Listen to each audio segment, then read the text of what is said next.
Je m'appelle Martin Michaud, je suis écrivain et nous sommes plusieurs dans ma tête.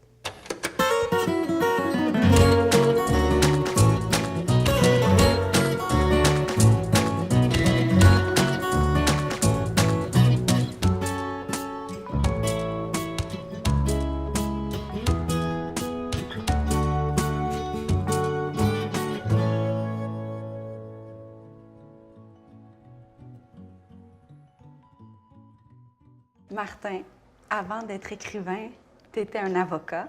Oui. Quelques années plus tard, tu as publié des romans. Tu te retrouves sur les étagères des librairies, comme on est ici en ce moment. Oui. Comment on passe d'avocat à écrivain?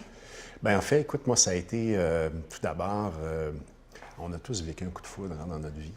Mon premier coup de foudre, moi, ça a été au cégep et ça s'est assez mal passé parce que j'ai attrapé une maladie. Et c'est le genre de maladie qu'on attrape sous les couvertures. Heureusement, dans mon cas, Je sais pas si je veux qu'on aille jusque-là. Tu veux pas? OK. Mais en fait, heureusement, dans mon cas, c'était sous la couverture d'un recueil de poésie, un recueil de Charles Baudelaire, Les Fleurs du Mal.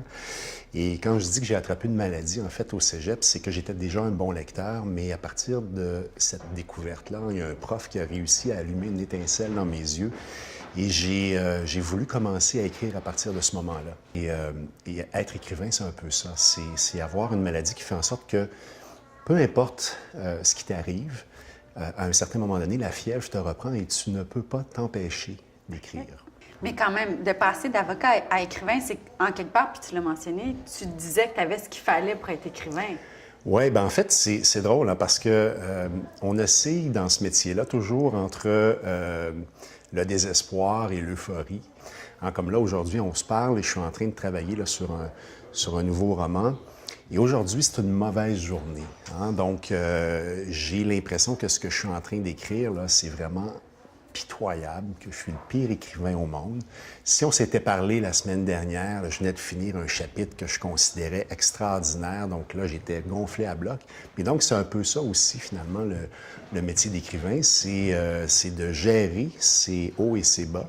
Vous avez des belles bibites sensibles, les écrivains. Pour passer d'un extrême comme ça à l'autre, quand même. Oui, bien là, je dresse peut-être un portrait un peu qui relève peut-être un peu de la schizophrénie de la chose.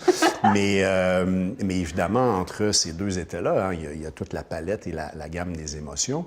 Mais il est vrai, en tout cas, moi, personnellement, dans mon quotidien, je passe facilement de wow, OK, c'est cool, je suis en train d'écrire, je pense, quelque chose de valable, à c'est vraiment de la merde. OK.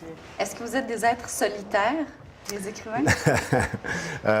Nécessairement, je dirais qu'un écrivain, c'est quelqu'un, finalement, qui s'assoit derrière un ordinateur et qui passe des milliers d'heures à dialoguer avec soi-même. Parce que c'est ça qu'on fait, hein? On crée des personnages, on peut créer 50 personnages dans un roman, mais il en reste pas moins que ces 50 personnages-là, bien, ils dialoguent toujours avec toi. Ouais. C'est toi, finalement, qui les fait vivre, c'est toi qui les incarne.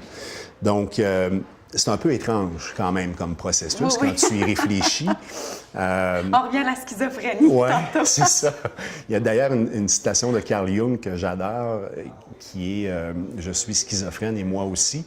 Donc, peut-être que ça représente un peu mon environnement, mais oui, donc il y a effectivement beaucoup de solitude dans le métier d'écrivain. C'est drôle parce que parfois, je vais faire des présentations dans des écoles ou même il y a des gens qui me posent des questions dans des salons du livre. Et c'est ça, tu sais, si quelqu'un a envie d'une vie glamour avec plein de rencontres, etc., la vie d'écrivain, c'est pas tout à fait ça. Est-ce que ta fille a lu tes livres? Oui. En fait, elle n'a pas lu le dernier, Violence à l'origine. Elle est au cégep, donc elle est tellement super méga occupée. Ben oui, je veux dire, toutes les sorties, l'aspect social, ouais, je comprends ça. Mais elle les a lus? Oui. Puis? Ben écoute, c'est une de mes bonnes lectrices. Mon fils, qui a 15 ans, n'en a lu aucun. Et ça ne l'intéresse pas. C'est correct. Ah oui? D'une certaine façon, c'est un peu drôle parce que des fois, bon, je me retrouve dans des écoles à parler à des étudiants qui ont l'âge de mes enfants. Et dont certains sont des lecteurs passionnés et tout.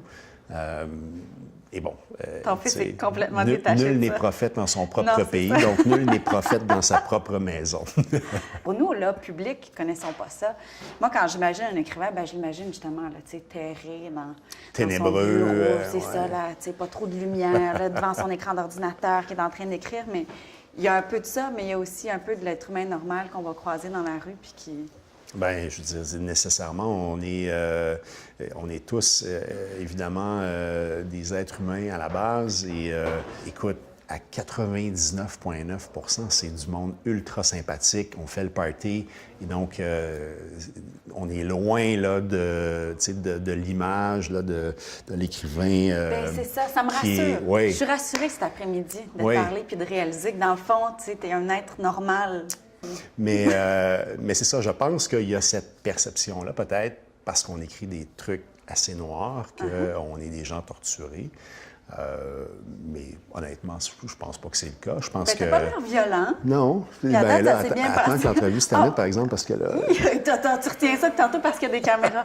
OK, je comprends. Non, mais c'est ça, dans le fond, vous êtes des êtres normaux, avec des sentiments, des petites bébites. Si je comprends bien, vous êtes quand même extrêmement sensible parce que vous vivez un peu dans le regard des gens qui vont vous lire par la Oui, suite. ben oui. Puis je pense qu'il y a, dans l'acte d'écriture, il y a une espèce de mise à nu qui fait en sorte que, oui, t'es effectivement, d'une certaine façon, tu te mets en danger. Et oui, je pense que pour écrire et être capable de rendre des personnages qui ne sont pas manichéens, ça prend une certaine sensibilité. Mais bon, je veux dire, c'est le propre des écrivains, c'est le propre des musiciens, c'est le propre des créateurs. C'est ça. Donc, en bout de ligne, ça fait partie finalement de la boîte à outils, du coffre à outils du créateur. Donc. Bien, je suis rassurée. Merci beaucoup, Martin. Merci.